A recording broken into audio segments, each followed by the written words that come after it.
అందరికీ నమస్తే. ఈరోజు అఖిల భారతీయ విద్యార్థి పరిషత్ తెలంగాణ రాష్ట్ర పిలుపు మేరకు కుకట్పల్లి విభాగం మేడ్చల్ జిల్లా చింతల నగర శాఖ ఆధ్వర్యంలో పత్రికల విలేకరుల సమావేశం నిర్వహించడం జరుగుతుంది.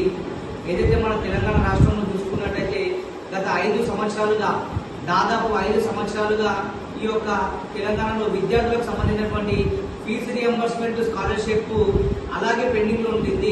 గతంలో కేసీఆర్ ప్రభుత్వము రిలీజ్ చేస్తా అని చెప్పి అటు ప్రభుత్వం అటేవాయే, ఇటు కొత్త ప్రభుత్వం వచ్చిన ఇప్పటికైనా విద్యార్థులకు న్యాయం జరుగుతుంది అనుకుంటే అసలు విద్యార్థులకు ఎటు చూసుకున్నటువంటి విద్యార్థులకు న్యాయం జరగకపోవడము చాలా బాధాకరమైనటువంటి విషయము.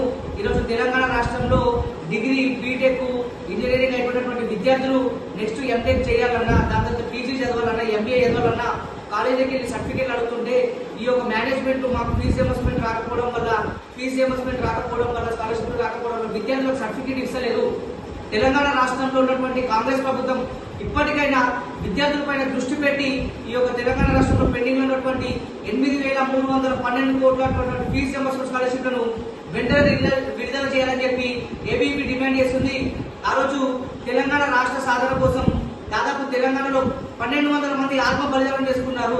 తెలంగాణలో మార్పు వస్తుందని చెప్పి ఆ రోజు విద్యార్థులు చనిపోవడం జరిగింది. ఈరోజు అదే తెలంగాణ వచ్చిన తర్వాత మార్పు రాకుండా విద్యార్థులటువంటి శవాలను మాయమైపోతున్నాయి. ఎందుకు తెలంగాణ రాష్ట్రంలో ఉన్నటువంటి కాంగ్రెస్ ప్రభుత్వం విద్యార్థుల పట్ల పట్టించుకోవడం లేదు?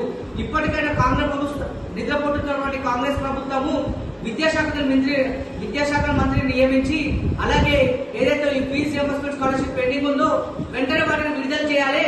లేనున్న ఏళ్లలో రాష్ట్ర ప్రభుత్వం జరుగుతున్నటువంటి అసెంబ్లీ సమావేశాల్లో ఏబీపీ వెనుకడుగు వేయకుండా ఈ యొక్క అసెంబ్లీ సమావేశాలు ముట్టడించడం కానీ సెక్రటరీ ముట్టడి కూడా ఏబీపీ వెనుకడుగు వేయాలని హెచ్చరిస్తున్నాను. జై హింద్, జై భారత్.